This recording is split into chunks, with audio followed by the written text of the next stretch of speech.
high atop 1926 Hollywood Boulevard, you're listening to SoFloRadio.com. Welcome to Rick's Show on the radio on SoFloRadio.com. Let's listen to a little bit of Queen Dementia before we get into the show. What do you say? Okay.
All right, I'd like to welcome my guests to the show today on, what is this, September 25th? September 25th. I welcome my panel here. First of all, my name is Rick Santese. This is Rick's Show on the radio. And to my far left here, we have George Rodriguez. How you doing? I'm actually as myself today. I normally wear disguise. Yes. But just for you, Rick. He's running the board for I'm me. here as myself. As yourself, as opposed to, you know, who no you extra were last charge. time. I don't really get paid a lot to be myself. So I usually wear a bag over my head. And you took the bag off today, which I can't say I appreciate, but We all did, even Alyn over here. All right, right. And Randy Rocks, the lovely Randy Rocks. Yes, happy to be here. How you doing there, Randy? Doing great. Why are you sitting up further higher than everybody else, sir? You know, you just can't She's the queen. Okay, all right. She's on the pedestal. This is the proverbial pedestal we keep hearing about. There she is. I put it right on there. All right, and we'll get to my guests today, actors and directors from the South Florida film scene here. I have, all right, let me go through your list of attributes here. Mr. Alyn Darnay. He's an actor, he's a writer, director, author, and a lecturer and a mentor. My own mentor, as a matter of fact. Alyn Darnay, welcome to the show, sir. Well, thanks. It's great to be on Rick on the radio. Yeah, Rick's Show on the radio. Rick Show on the radio. We can say hello to everybody because everybody can say Hey there. see you there. All right, and Mr. Tommy O'Brien, actor sir. extraordinaire, finally on the show, huh? Yes, yeah, yes. we've been waiting to get you on. Been looking forward to this. You want to say hello to your mom or anybody Hello, out there? everybody out there. Yeah. How y'all doing? Yeah. My phone's buzzing right now, so Oh, I know they're that's- listening. Good. All right, you know, if anybody wants to call in and ask anybody any questions, the number to call in here is 954-990-0036, or it's easy to remember by going 99-000-36. That's easy to So remember. easy. Yeah, Absolutely. very easy. I almost forgot, but it's Let's easy to test talk people about. around here to see. Yeah, Yes. Randy, what's the number? Oh, no. Yeah, see? All right, never mind. Paper All right. observed. Anyway, 99 Yeah, and you did 000. it so well. She should have just memorized it. I know, yeah. I guess I failed on that one. 36. Yep. 99-000-36. Call in and ask Alyn or Tommy a question here.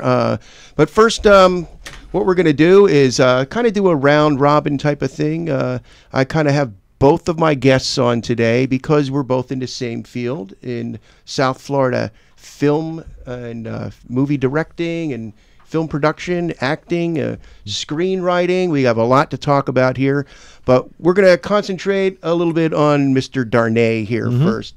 Call me Alyn. Alyn. Okay, Alyn. Welcome to the show again. And so, Alyn, you are a screenwriter and a director and an actor. Is there any one of those things that you consider yourself like the most prominent or? Prominent? Yeah, like. I don't know that I would say prominent. I do them all because I love them all, and I've been doing them all for a very, very long time. And I'm the type of person who needs to be busy all the time. So if I'm not doing one of those things, I'm doing another. and that keeps me pretty busy all the time. So, no, prominent, I don't know. People know who I am, so I guess, Well, I first met you, and you were a screenwriter and a screenwriting coach and mentor. Then I found out that you were more of a director and been a director all my life. Yeah? Yeah. So speaking of that, tell me, how long have you been in the area, or how long have you been doing as a writer or director? What's your history for that? Well, my history. I started school in New York and was taking acting classes with some of the most prestigious teachers in the world. Never wanted to be an actor. Always wanted to be a director, but always assumed that the only way to really learn how to direct was to learn out the actor's problems. Because you're asking them to do the things you want them to do, you better know how to do that. So I studied acting for a while, went to L.A. to go to school after that, worked in television and films there when I was in my 20s, did a lot of work. Never really had the desire to be in front of the camera, always wanted to go back behind the camera. So I just stopped one day and I started doing things behind the camera. Worked for MGM, 20th Century Fox, reading scripts when I was going through school to get myself through school. And then worked for Famous Players Corporation for a couple of years under Al Zucksmith, Academy Award winner, producer, did One Touch of Evil, Private Life of Adam and Eve, The Incredible Shrinking Man, of all things. Did a lot of B films. We were doing B movies, like 4 B movies a year. And Al was kind of restless, so he would start to direct it, and then he would get up and turn to me and say, "Finish this. I got to get out of here." So I started directing his stuff, and he was a really good mentor to me. And then he saw that I learned how to edit and do sound work and everything under some really heavy hitters out there on the coast. And then I had a little bit of I just had enough of L.A., which can be a very cliquey city, and at that particular time it was kind of nuts out there, and I wanted something a little less confining. So I took a job with an outfit called Ciaffini Films in Rome. So I worked in Rome for a year, then I went to Paris, and I worked for Channel Plus for a while, and then I spent almost a year and a half at Pinewood Studios in England. Went back to L.A., started to work for Gray West, an advertising agency, doing their commercials, and was given an offer from Leo Burnett, went to Leo Burnett in Chicago, went to J. Walter Thompson in Chicago, then studied under my advertising mentor, a guy named Robert Edens. You wouldn't know who he was because he didn't write a book, but he's in the same category as David Ogilvy. Then I formed my own commercial production company in Chicago on Michigan Avenue, ran it for 11 years. It's called ADV, Alyn Darnay Advertising Productions. We did basically commercials, mostly comedy and mostly with kids. Did hundreds of radio spots, hundreds of jingles, just did all of that sort of stuff. And then we would do a movie or two, and then I decided that it was time to come back to Florida because I'm a Florida boy. Right. So in '92, I moved back here, formed Chaos Films, and we've been going strong ever since. That's my whole history right there. All right, great. That's good. Now, along that line, have you been writing ever since, or when did you really start writing screenplays? You know, like for the ones that you and.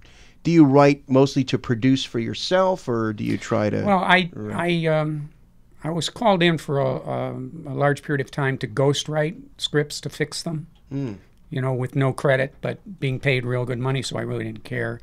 I've written 3 screenplays, 2 sold, 1 was optioned 11 times. So I made more money on the optioning of the script that never got made than I did on the 2 that I sold. I correct scripts usually, mostly for the ones that I work on, or other people who call me and ask me to come in and do that. I have read over 60, 70,000 scripts in my life because that was my job. You know, I did that every night while I was going through school at the studio. So I got a real feel for what makes a good script and what makes a bad script and where writers go wrong and so on and so forth. Hence my book, right? You know, the script, Breakthrough Guide to Script Writing. That is a really good experience, I guess, of all the jobs that you can have in L.A. in the film business, being a reader, although it's probably, you know, not you know, the biggest one. It's a pretty important job, I would think, huh? Well, but I was in LA to go to school, man. I was, you know, that was my way to afford it. You know, I mean, I had a scholarship, full scholarship, but it didn't pay for my room and board. I had to pay for my room and board, and that was kind of my way to do it. But there were a lot of perks. I mean, I went to Elizabeth Taylor's birthday party on the sets, and you know, and I met everybody, and it was a lot of fun. You know, when I was younger, and but I never really wanted to write. Really? Never wanted to write. No, it was never my thing. Writing's a pain in the ass, and it takes a lot just to sit yourself down and do it. I mean, I'm very disciplined about it, but I never really wanted to do it. I just sort of, you know, I kept reading crap, more and more crap, and even the things that were coming my way that I had to produce, or the commercials even, you know, and it was just garbage. And I said, well, we can do much better than this. So I just. So it was one of those inherited it things. by rote, yeah. Oh, okay, cool, yeah. Yeah, because I kind of went the other way. Well, I was a professional musician, and when I wanted to get in a good one, I films, well, you know, I played the bass, you know. Yeah, he plays the bass really good, guys. Well, thanks. But when I wanted to get into it, it was because I had stories to tell, so... We're all storytellers. You go through life, you're telling a story. Every time you talk to somebody, you tell a story. We're all storytellers. That's why we like listening to them. That's why we watch them, because they're all part of us. We're just part of that whole storytelling thing that's going on since the beginning of time. On my new book about acting, I decided I had to put in a chapter about the history of acting, right? Right. So I went back and I was doing all this research, and there's no actual beginning, but what I suspect is that it all started in the caves over the fires, where the elders of the tribe would reenact for the tribe the killings that were going on in, you know, hunting, right? Yeah, and the events that were happening at the time, and it all developed from there. True acting, believe it or not, really came to fruition with the Greeks. Right. Okay. Who before the Greeks, to survive was everything in life. You went out, you hunted, you fished, you planted, you worked all day, you came home, you ate, you went to sleep, and then you did it all over again, over and over again. And the Greeks said, hey, this is not the way to live. We want to understand why we're here and what we're doing. We want to enjoy life. So the Greeks decided that life was to be lived, not to be existed as. Good philosophy. And they created the first theaters. They created the first acting guild, and they deitized their actors. Their actors were stars. You know? Oh. How do you think it came to pass, like in America? I remember when actors were basically the scum of the earth back in the vaudevillian days. I mean... Oh, they were worse in Rome. Really? They were slaves who were forced on stage by their owners, so there was no respect for it. And this is really interesting stuff. And the Romans forbid any Roman to go on a stage. And if they did, they were either killed or put into slavery. So they looked as actors as the real scum of the earth. The Greeks deitized them, and the Romans thought they were the scum of the earth. What do you think we got it right now? Because I think we're deitizing all the actors and sports people these days. I mean, these are the guys that we look up to tell us everything about life. Oh, please, Shaquille O'Neal. I think there's some really talented people out there. There are very talented people, absolutely. And I think there's a lot of untalented people out there as well. Yes, well, they have a microphone like I do, so, you know, that's the difference, right? And I think one of the things about writing, if I could get your opinion on this, is that, you know, we all are storytellers, but we're not all screenwriters, and I think following through is an important thing. A lot of people don't do that. You know, a lot of people will try to write a screenplay, or they can see that it's just too difficult, and they just never really follow through. You know, I write a column for Rachel Garvin's Independent Streak, and this next one that I just finished writing is all about that. When to stop writing it because it's not right, or the idea doesn't work, or so on and so forth. And I think that's where people get hung up. They have a great idea for it, they start to write it, and they see that it won't work, and then they're still trying to do it instead of giving it up, making a short story out of it or something, and then moving on to something that works. I think you addressed that in your book, I did. your screenwriter's book. What's the name of that book? It's called The Script. Right, the script. Heavy title. Yeah. A breakthrough guide to script writing. And Yeah, we've sold like 15,000 copies, over 15,000. Yep, I bought one of them. Yeah, a lot of people did. Thank God. Do you still do those screenwriting? I haven't done a workshop in about 3 years. Well, I taught at the Florida Film Institute and at the Miami Film School for so many years, script writing, that in the evenings, to give back sort of.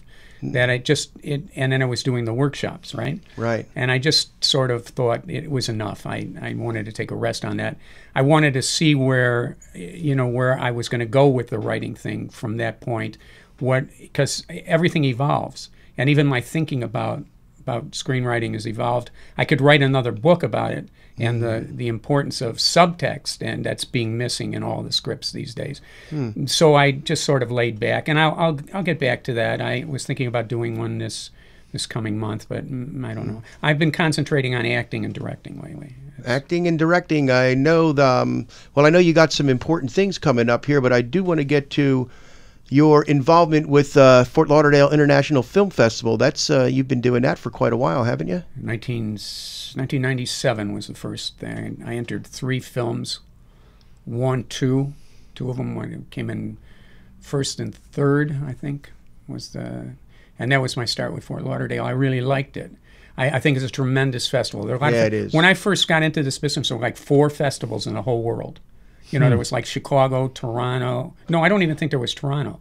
I know there was Chicago, there was Berlin, there was London.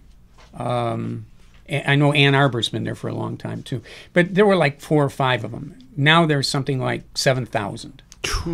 Yeah. So, and then deciding what festivals you're going to. But I love the Fort Lauderdale Film Festival. Yeah. And not just because I'm a Florida boy, but because the films they pick are really, cross-section are really great. Greg Van Housh does a wonderful job. The theater's wonderful. It is wonderful theater. And I always meet the most interesting people during the festival. I get, if I'm not covering it as press, because I write reviews, I'm there as a filmmaker. And, or this coming year as an actor, which is kind of interesting for me. So you have a film in this year's film festival, right? I do. It's called The Consultation. I play a psychiatrist. I was nominated as Best Actor for the performance in the Action on Film Festival in L.A. last month. Didn't win, but I was nominated. It was a real honor. I certainly didn't expect it. It came out of left field. I did the film with my friend Lou Pappas because I'd worked on his film, and we did a scene together, and it was great, and we had a lot of fun doing it. So we thought we would find a script and do another thing together, which we did, which Mike Lyer directed wonderfully. And it's a solid piece of work. I'm really surprised. Looking forward to seeing that. Now, when is that coming? I'm not sure because the schedule hasn't been released yet. But I was talking to Greg the other day, and he loves the piece, so he said he was going to make sure that it was in a place where people could see it. That's great. And that's a feature, of course? No, that's a short. That's a 15-minute short. Oh, really? Yeah, but it packs a big punch, and you're going to feel like you've been to a feature by the end of it. Trust me, it's good. Looking forward to it. Now, I know you work with a lot of prominent actors, South Florida actors. Who you working with these days? Well, Carol Wood, she's in my feature. Chrissy Bell, that's been playing well. She was nominated also at the same festival for Best Actress in that. She's a wonderful comedian and is a terrific actress.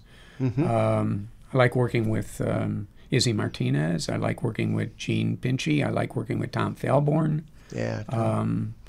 Tommy over here is a good actor. We'll talk to Tommy here. Tommy was funny. I was at an audition for a Batman series. I was wondering if you remember this. And they asked me to sit in while they were doing some auditions, and Tommy came in and he did the Penguin of all characters. I'm 6'1", and they had me do the Penguin. And he was great. He was great. He just blew me away. I didn't know Tommy at the time. I met him once or twice, and he came in and he did this, and he was extremely good. And I was so nervous you were there too, because I knew who you were. So I'm just a guy, Tommy. Well, Alyn, you've been a great mentor for me. I appreciate, I've been to your workshops. I bought your book. And when I first started getting into writing, I paid attention to a lot of what you had to say. And you're the kind of guy that South Florida really needs. You help out this area, and I really do appreciate it. Do you know? You have to support this state and bring anything you can into it, because there's a lot of talent here. Yep. A whole lot of talent, a big whole lot of talent here, and they deserve the break, and they're as good or better than anything you're going to find in Hollywood or any place else. Well, what would you say is the one thing that South Florida has that gives us this red-haired stepchild, it just seems like, Florida is not up to par with the rest of them. At least that's what Florida's I hear. considered a transient state. People come and they go and they pass through. What they forget is that we have 315 days of sunshine as opposed to LA, which has 180, or any other place. We have palm trees. You can shoot any scene anywhere from anywhere. Well, let me go back. I just messed that one up. You can shoot a scene that's representative of any place in the world in Florida, because there is some place that will match it. Undoubtedly, without a problem. And you can do it at a cost and a percentage that makes it worthwhile. The problem we're having right now is that they killed the incentive, and all of these other states are offering huge incentives. And someday, I've been fighting this for 20 years here, but someday they're going to get smart enough to realize that this should be the capital of filming, because there's more to offer here than any place else in the world, actually. Yeah, well, I hope they do that. How can people get behind is there like initiative to get these incentives back? There's hundreds of initiatives. I don't know what it's going to take anymore. I've stopped doing it. I just, I'm brokenhearted about the whole thing. I mean, when you go up to Tallahassee and the guys say, well, you people in the film business are, you're just elitist. You don't give a shit about us, and you don't invite us to your sets. You don't let us meet the actors. What kind of an ignorant person says that? He stands up in the chambers and he says that. And You hurt their feelings, and you ought to be ashamed of yourself. You didn't bring them a cookie. You felt isn't that a made them feel shame? excluded. You know how I'm going to hurt their feelings next time? I'm voting them all out of office. All right, let's do that. Yeah. Invite them to craft services, then you'll get their vote. Yes. Can you imagine the ignorance of that statement? Can you really comprehend? How Invite me to your party. You know what? That is an ignorant statement. And what has that got to do with actually providing the opportunities that an incentive like that would, for the economic opportunities for this area? Why kill $500 million worth of money coming into the state in one industry that puts like 16 or 18,000 people to work, and you feel it every place else in all the vacation areas and the trades. It's absurd. The whole thing's absurd. It's just not the actors are being given jobs. Of course, you got the hotel workers, you got the restaurant workers, you got the cab drivers. Construction people. Absolutely, to build the sets, take down the sets. You got local unions, etc. It's just crazy. It's not just actors. It's amazing how many jobs are being lost because of it. Oh well. That's my 2 cents. No, we'll have more. Yeah. Add 5 more. Add 4 or 5. Get out there and yell. Just run up and down the streets naked, screaming. Just a personal pet peeve. Well, I think I know Rose Warner had an incentive that she was backing. Was it called Vote Florida, something like that? Or Get the... It's the Get the Vote Out is the Get the initiative, Vote Out, right? yeah, that's it, yeah. Well, I think we should support that, or anybody's efforts Film to do Florida. that. Just get behind Film Florida. Film Florida? Sounds good. Always out there trying to fight for us. Always. All right. Well, Alyn, so we're looking forward to seeing your films coming up at the Fort Lauderdale International Film Festival, and I understand you have a new book coming out, right? Yeah, on acting, called Acting Intelligence. When can we look for that? End of the year. End of the year? End of the year. All right, Mr. Darnay, thank you very much. We're going to take a little break and come back and talk to Mr. Tommy O'Brien. All right. Thank you very much. We're going to switch seats and still have a little round robin with that, okay? So let's take a little break and listen to some more Queen Dementia on SoFloRadio.com. The Owen Frank Noodle Show. Park was a disaster. Oh, you've been there? The Gadorade? Gadorade. I was like, what? Yeah, that's Gatorade. By the way, that's Gatorade in Chaparral Spanish. Park. Yeah. Gadorade. Gadorade. I ordered a Gatorade once, and he goes, Chico, you got un Gadorade? I'm like, what? Look at Franco. What is he talking about? He goes, Gatorade. Gatorade, homie. I was like, what? Little Havana living, baby. That was awesome. The Owen Frank Noodle Show. Tuesday evenings from 6 to 8 p.m. only on SoFloRadio.com. Rock and roll is back. September 26th and 27th, it's the Button South Class Reunion 4 at Revolution Live. Featuring Stranger, Gypsy Queen, Heartless, Canaveral, Slider,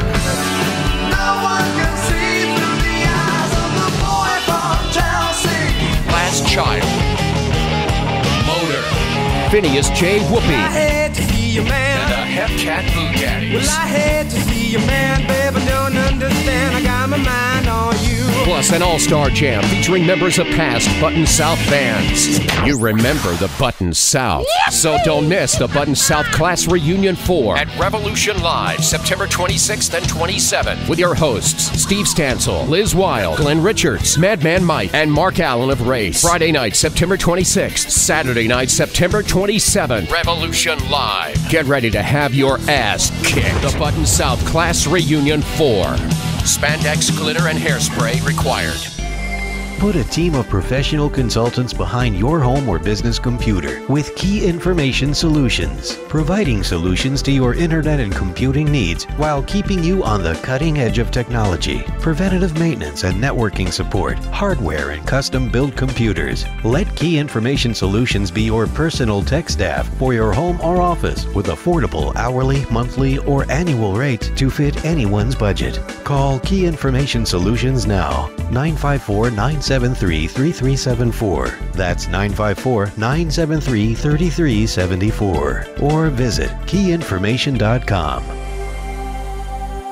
When you're ready to actually lose weight safely and steadily while being monitored by a physician, the Weight Loss Clinic of Dr. Kim Jacobson is there for you. The family medicine practice was established by her father in 1956 and continues as a medical practice that now specializes in weight reduction. Dr. Kim Jacobson joined the practice 20 years ago as both a family medicine practitioner and weight loss specialist. The Weight Loss Clinic utilizes a combination of appetite suppression medication and vitamins to produce great results, usually 3 to 4 pounds per week for most patients. Now you can change your lifestyle while still enjoying your own food, just less of it. They offer a choice of 2, 3, or 4-week plans. So whether you just need to lose a few pounds or a lot, the Weight Loss Clinic of Dr. Kim Jacobson can help you. They're located at 5454 Northeast 4th Avenue in Miami, just 2 blocks west of 54th Street and Biscayne Boulevard. Call them at 305-751-0091. They'll be happy to answer any and all of your questions. That's 305-751-0091. Get started on a beautiful new body today with Dr. Kim Jacobson and the Weight Loss Clinic. Spanking terrestrial radio with a nail paddle. SoFloRadio.com.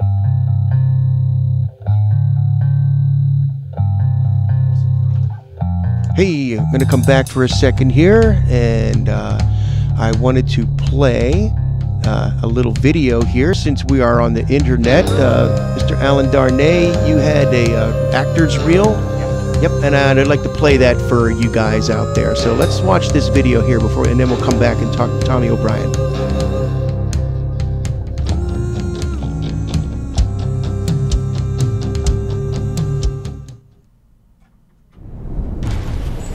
Wait. Kids are like farts.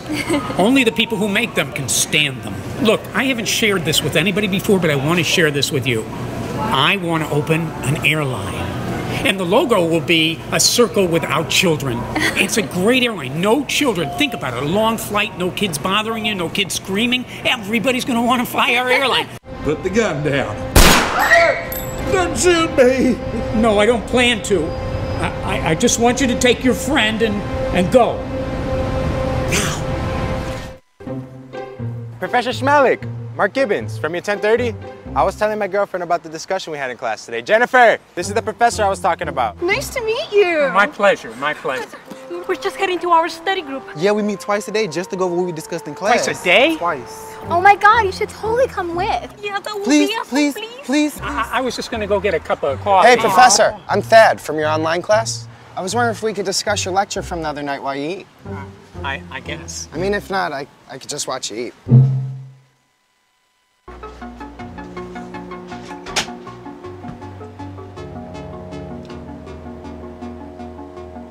Hello? Eating. I don't really care. Yeah. What do you want? What do you think I want? I want a room for a night or two. Yeah? So what is it, a night or two? Why don't we try one for now? All right. It'll be $40. Sign outside said 30. Yeah, well, you want clean sheets, don't you? You look like the clean sheet type.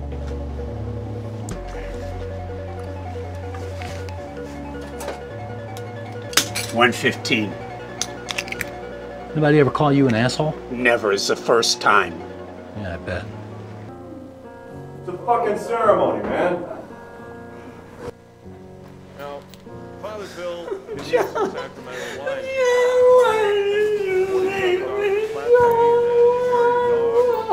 But that's not all. Because if you order now, I'm going to double the order. That's right, I'm going to double the order. And that's as she wrote. How about that, Alyn Darnay? Oh, man. Seen you in quite a different light there. Bravo, yeah, bravo. As an actor. See, I told you I never wanted to do that, but You did pretty I'm back well. at it, so. Yeah. You clean up pretty well, by the way. All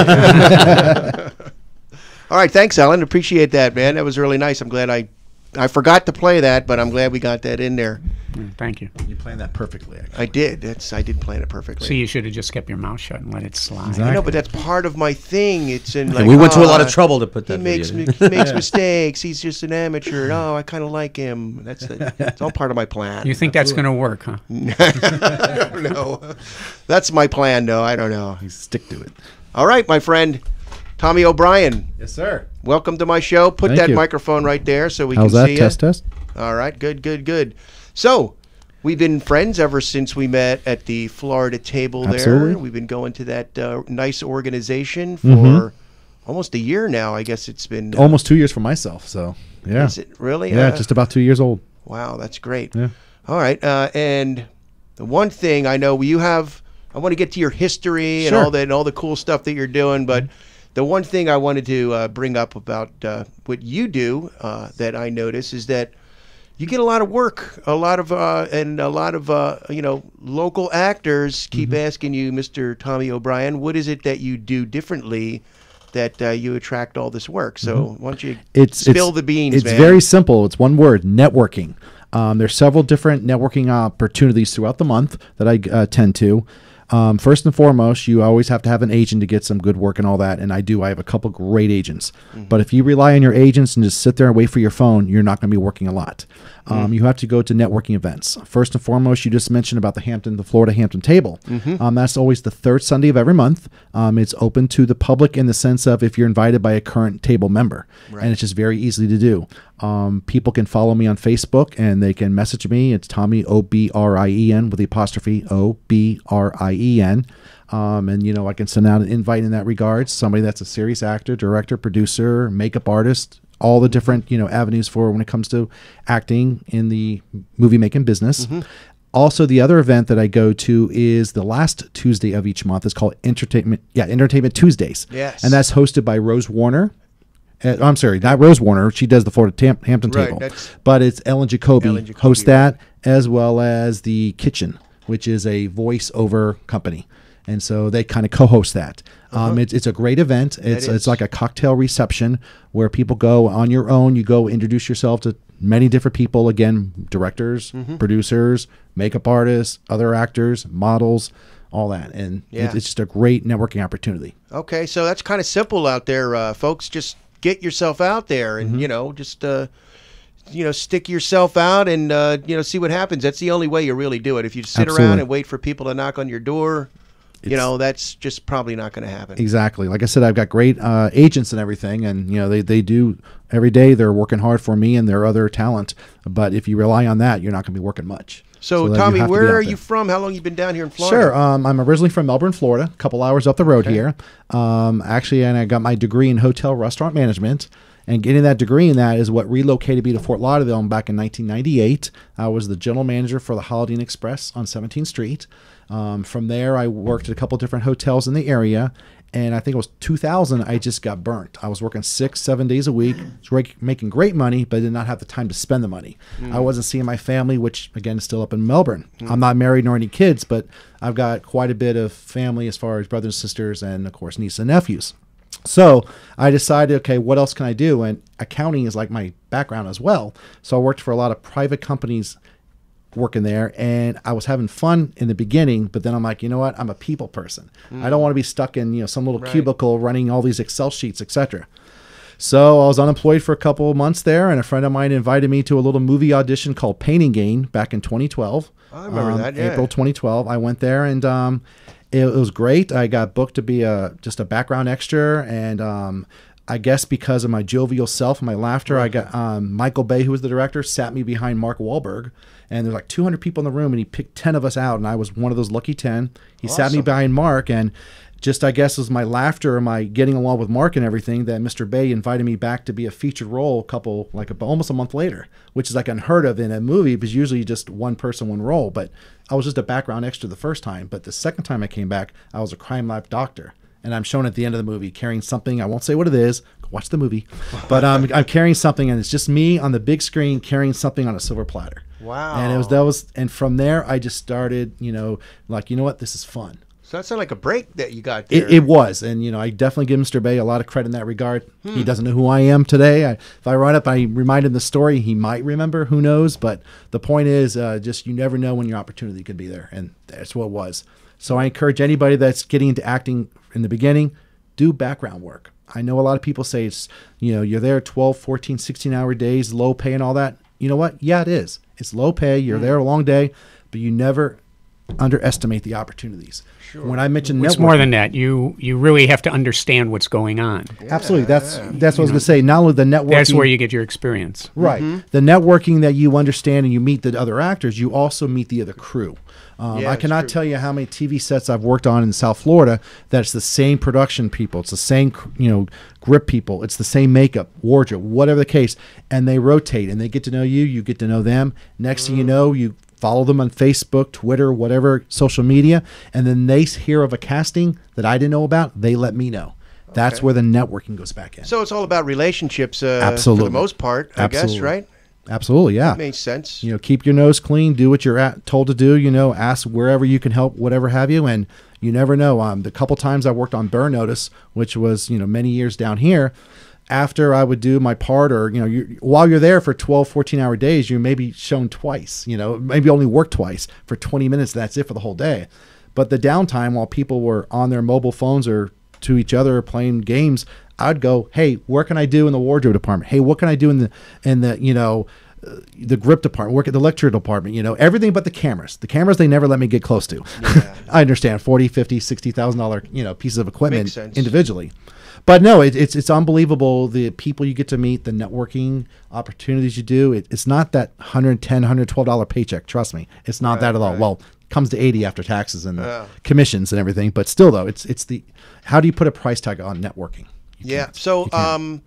So that was cool that you got the break to do that and very inspired. Now, as far as like your approach to your career as an actor, what did you do after you got a break, or did you decide like, hey man, I want to like learn how to be an actor? And, sure. What kind of training? Well, let me preface this by saying before I even did the Pain and Gain gig, I was working 11, 12, not working, but at my church at Rio Vista here in Fort Lauderdale, I was part of the drama ministry. Oh, okay. And Sandy Ives, who's a SAG actress, she was the drama ministry director.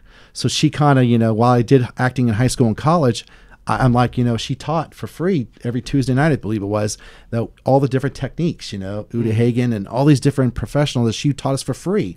And so I'm part of the drama ministry. I went to her classes and everything, and it was free training there. So once I realized I wanted this to be a professional, this would want to be a full-time gig, I then started taking professional classes. And, and there's not, you just don't take a 2 or 3 day workshop and that's it. No, it's continuous education. Just like doctors, attorneys, etc. Every profession, there's continuous education, including acting. And matter of fact, I'm right now working with Jo Marie Payton, who was Harriet Winslow from the TV show Family Matters. She's down here in South Florida, and she has an acting workshop that I'm a part of hers. And as a follow-up, if I may, just a little plug here. Of course you may. On October 4th, which is a Saturday, in 2 weeks from now, we're actually having a showcase. It's a musical on the life of there's so many different people that we're going to showcase and everything, but the main person that we're going to do is Duke Ellington. And actually, Miss Payton tapped me to play Duke Ellington. And keep in mind, he was an African American musician. Yeah, I was going to ask. And I'm a tad on the white side, and I don't know any music. But you know what? There's been roles that I played that I never thought I could do it. But to me, it's a challenge. And music is colorless.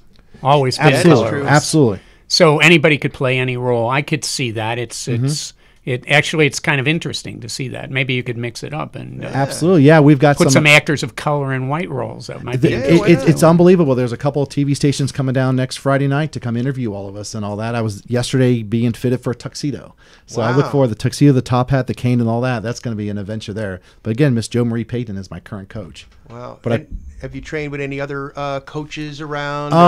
Another big name that I did was Eric LaSalle. I don't know if you guys remember the TV show ER back in the 80s and 90s. Dr. Peter Benton, who was the African-American doctor, the big super tall doctor. That was Dr. Peter Benton. I worked with him.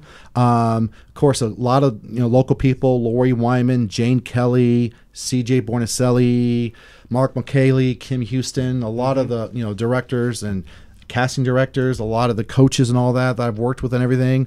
I've tried to take 2 or 3 of your workshops and everything, and it's always been something which is a good excuse, is I've been filming somewhere else, so that's always a good excuse. Acceptable excuse. Absolutely. Yeah, that's the only one. Too, right? No, absolutely. That's why when people miss the other network opportunities, I'm like, the only excuse is if you were, working somewhere on set. Yeah, because that's one thing that I am a little bit afraid of because, I'm a writer, and I'm working my way as a filmmaker and director, but directing actors, I think Mr. Darnay, Alyn tells me, you really need to know what an actor does before you can tell them. Can you what to do. imagine directors out there who go out and they start telling actors what to do? They don't have any idea what their problems are. They don't know how to tell them to get to a certain place. Yeah. They don't know how to get them inside so that it comes out. Yeah. It's absurd to me. It's always been absurd to me. But then again, anybody with a camera is a director these days. Yeah, yeah. And I don't want to be one of those guys. So I have tried to, picture myself in their place, and I'm working on a project right now where I actually have to get in and do some acting, and I've never even dreamed that I would do that, and now I'm staring somebody in the eyes and acting and with them for the very first time, and it's like, oh my God, this is kind of scary. Absolutely. Learn improv. I'm a firm believer lately that I'm a method actor, okay? Trained in a method, trained in New York in the method. And acting is a fluid thing. It changes. The climate, the atmosphere, the environment we're in, the way the world changes and moves, acting changes with it. And acting right now is in a different place than it was 5 years ago. And I really believe now, my attitude has changed completely, that you need to work improvisationally with your actor, with the other actor you're going to be in a scene with for a while, away from the script to get to the script. I mean, it's a very hard thing for me to explain, but once you start working improvisationally, and then you start working with the script before you memorize the lines, and you start working that improvisationally, that when you get to the lines, it all sinks back in and becomes one, and you have a deeper performance and a deeper understanding of what that whole script is about. Before, you would memorize your lines, right? And then start working the lines. Right. I don't believe that works efficiently anymore. I think the whole complexity of what they're looking for in acting, particularly on film, is all bred out of a more improvisational method acting style, which is acting intelligence, which I'm advocating, and what the book is all about. I'm also thinking of doing a 3-day workshop where I'll be working with a small group of people and traveling to different locations to do different kinds of improvisational exercises and acting exercises. That's a good idea. What happened the other day, which really shocked me, is I was doing a workshop, and a couple of actors were having trouble getting to the role. And I said to them, okay, well, come on, we're going to do what you've learned when you were younger in acting classes. We're going to do the animal exercise. Yeah. And they said, what? What's I've the heard animal about that. exercise? They are untrained. Absolutely, 90% of the actors that I come into contact with are untrained. They have surface knowledge and nothing more. They don't know how to get inside. They don't know how to find the character. They don't know how to bring the elements of the character to them. They still think they have to go to the character to become. It's just the absurdity of it all. It's really funny. But there are some extremely good actors out there who really do understand it and get into the characters easily. Well, I think that's really good advice, and appreciate you sharing that on this radio show here. And anybody listening should be taking that to heart there. That type of Absolutely. stuff is helpful to me as well. So, what are you working on these days, Tommy? I know you got something coming there's up, right? several. Yeah, we actually, one of the movies I did recently called The Life Exchange. We're having our premiere this Sunday at Cinema Paradiso here in Fort Lauderdale. It's at 6 p.m. Admission's only $10, and the good thing about that, not only are you going to see a great film with a lot of great acting, and Carol Wood, she was in that, Scott King as well. Afterwards, where Scott works at is the Gulfstream Casino, and with your paid $10 admission to the movie, you also get a free, after party. So we're gonna have a big thing there. I'm shooting another movie called Val. That's down in Miami. I've done 14 shooting days. We got another day tomorrow. Tomorrow's Friday. Jeez, I forget what day it is. Anyways, all day tomorrow I'll be down there, and at first I was just a feature, made a couple lines roll, and it turned into one of the principal roles. So I'm this detective that there's a murder that happens, or was there a murder, or was it a suicide? So I basically am solving this crime, and so we're shooting, and it's ironic because the end scene, what happens, we've already shot, and most movies are shot that way, where you have it's definitely out of order per se, but I've already did what happens in the movie, the big cliffhangers. We've already shot that part. I got a good question here. Maybe both you guys can address that. Has to do with like shooting out of sequence and the emotional progress that happens. At the beginning of the movie, an actor or the character is like this. At the end, they're a different person. So it's kind of tough to, okay, now I'm this person, and it's like this, and then next week I'm going to be, It's called acting, Rick. It's called being a professional. You should be able to. Okay, it's called acting, but. No, you understand why you can't shoot straight, and you have to shoot out of context. Well, it doesn't make any sense to that economically. Well, you have to shoot in every location, everything that needs to be shot in that location at a single time. Yeah, that makes sense. But so it's your job as an actor to understand what happens to the character from the time he begins to the time he ends in the script. Actually, every actor is not born in the script. He's born way before the script, and you have to understand what his past is and how he got to that particular moment. Every character is like that. I mean, you're like that. I'm like that. Everything that you've done in your life to date has brought you to this point at this particular time. So what is it that brought you here? And that's an understanding that as an actor you really have to have. And then when you step into the scene, you have to understand what you're doing there and why you're there and what you want to accomplish and where you're going next and why are you going there. And what you did just before that. Yeah, and to make it more complicated, how you feel about the people in the room, how you feel about the room, the things that are happening in it.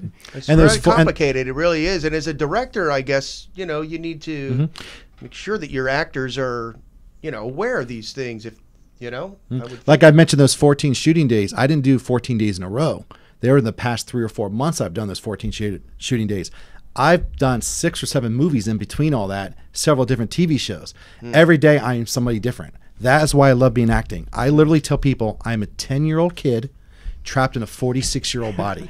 I literally am somebody different every day. Well, one day I'm a judge, the next day I'm the prisoner. Well, you never know, and it's just you got to be able to turn it on as a professional. That sounds like it's good for the soul. It is. It is. Keeps Never you a young, dull day. Never a dull day. Yeah.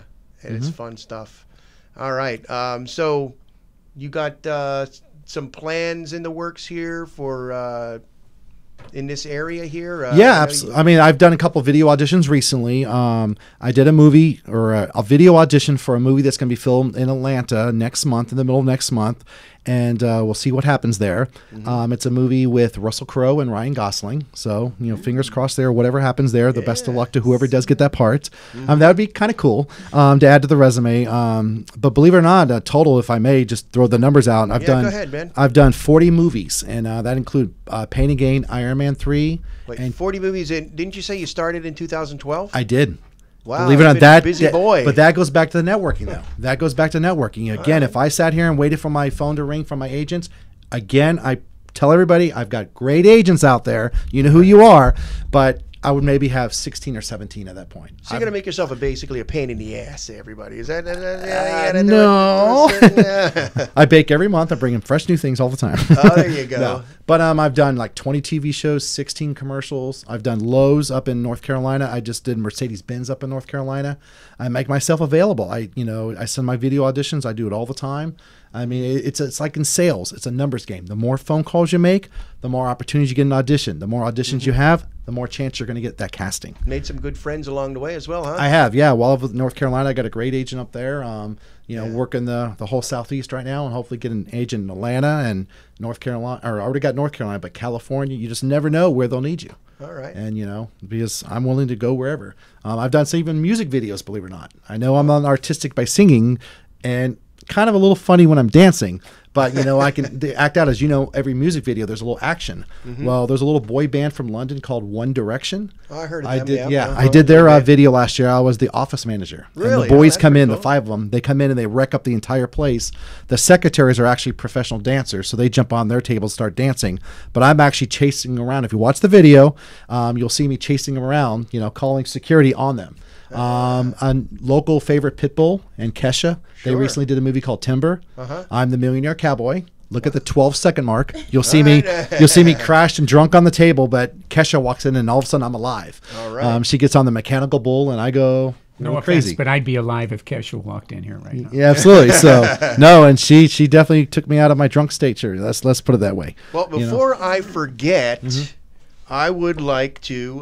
Didn't you brought us an acting reel? Right? Absolutely, yes. That's right. So because we can do that here on Rick's Show on the radio or on the internet, I would like to take a little pause and we'll come back. But we're going to play your acting reel, okay? Great. All right. So let's do that right now, okay, George? I just told you! I shot him once! Once! He was shot twice. Once in the shoulder and once in the stomach. There had to be someone else. You're lying. No, I'm not! You need to go back to the crime scene and find out who else did this. Someone is out there. Go find them! Hey, little girl, be careful. Don't knock your uncle over. Uncle John, I see the ice cream truck. Can I have an ice cream? Okay, but remember, we have to hurry up. Mommy's expecting you home for dinner. Wait a minute. You can't have any sweets before supper time, silly. Oh, please, Uncle John. Just this one time, please. Okay, one time I'll make an exception, that's all. You're the greatest uncle in the world. You do nothing around the house. I have to pay your bills. I have to give you money. I get you a job at my office, and what'd you do? You screwed up. I bought you a brand new car, and you go out and wreck it a week later. All you do is just drink and party every day. I'm tired of it, Nathan. I'm so sick of you right now. I can't even stand to look at your face. Unfortunately, I cannot offer you a job here. I mean, you don't have enough work experience. Plus also, you got to be serious. But you know what? I'm impressed. I'm impressed with the smile you have on your face. With a smile like that, you can get a job, let's say, in a toothpaste commercial or as a clown. Well, thank you for your time, sir. Have a nice day. You too. Right here is supposed to, but. All right, that was pretty funny, man. That's some good stuff there. Thank you, thank you. Hey. Yeah, that was fun. But I just want to finish up by saying, not finish up, but I just want to kind of remind everybody again, I've got that play that's coming up October 4th, and that is with Joe Marie Payton. That's the big thing there. It's called A Date with the Duke, and that they can go to my website. They can pre-order their tickets now. It's only $15 in advance or $20 at the door, but I have a Rick special. Ooh. If they order the next 48 hours, they can get it just for $12. $12. Exactly. So again, and you get to meet Miss Joe Marie Payton. But my website is TommyOB.com. TommyOB.com. So you're not Tommy O'Falborn anymore. I then, am right? not. No.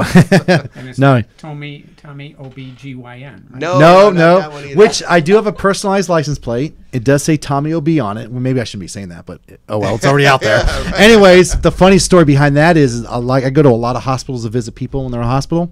For some reason, they think I'm a doctor, and they let me park in the physician. So Hey. kind of an advantage there. Not bad. It's the lab coat you wear when you Yes. walk in. Okay, Just gonna fine. say, and the fake Actually, name funny tag. story. If I could just throw it out there Sure, real quick. why not? I went to an audition to portray a priest. I actually have outfits for probably 5 or 6 different characters, including a priest outfit, black shirt, white collar, all that good stuff. I was visiting a friend of mine's mother was at the hospital, and I was leaving the audition. I'm like, you know what? I don't have time to change whatever. I walked in the hospital. Oh, hello, Father. And I couldn't correct the poor lady. And she's like, oh, here's your pass, what room, whatever. She confirmed the room number. I'm walking down the hallway. People are passing me. Oh, hello, Father. I'm like, how do I correct these people? I'm just an actor. The only fear I had was if somebody said, oh my gosh, my mother's a code blue. Can you come give last rites? That was my only fear that was going to happen. But it did not happen. So as an actor, you should be able to do that. Yeah. I know the words to say because I'm a former There you go. I'm a former Catholic, so I can know what to say. However, Priests are actors. So yes. The first actors. So just to wrap up here, I want to ask you guys. I know that there's a lot of new filmmakers out there, like student films. You know, do you ever make yourself available to that? Yes, I want to talk about that primarily as far as student films. A lot of people think, and including myself, I've done X amount of films and all that. Why would you do a free project? Why wouldn't I is my question. For the following reason. You never can have enough information, enough material for your demo reel. Student directors are unbelievable. They're not in it for I'm going to make zillions of dollars, etc. They're in it for the art. So I want to work somebody that I personally have a passion for. I want to work with somebody that also has that other passion on the other side of the camera. Not the director, but we're talking the videographer, we're talking the grip, we're talking the everybody, the makeup artist. They're trying to make a name of themselves. So the better they make me sound, quality cut, whatever, that makes them look better. So it's for the experience. It's it, period. For the experience. That's what you need, and all the experience you can get. Besides, you're an actor, you want to act, this is your opportunity. Why would you turn down an opportunity?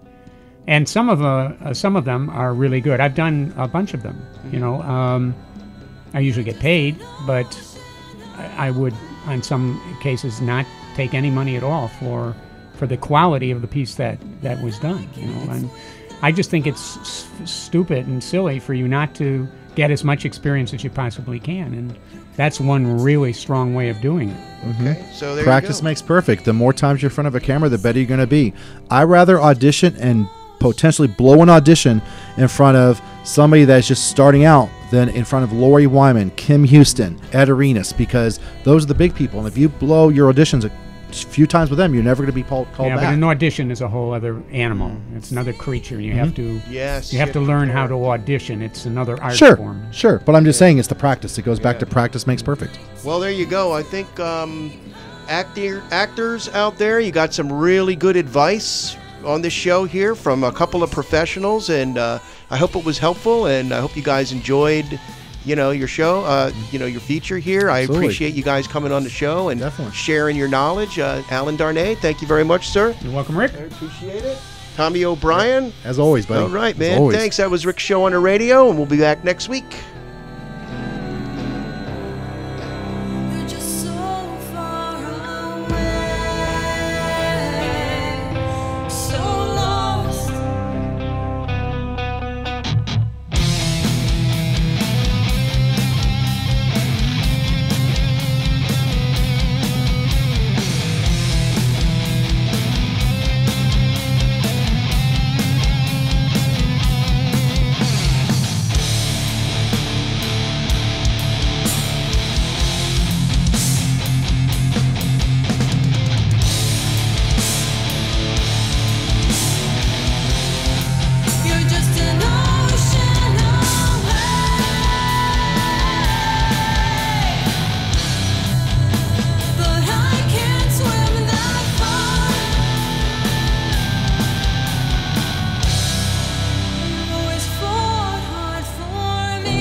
Broadcasting from the heart of downtown Hollywood. This is SoFloRadio.com.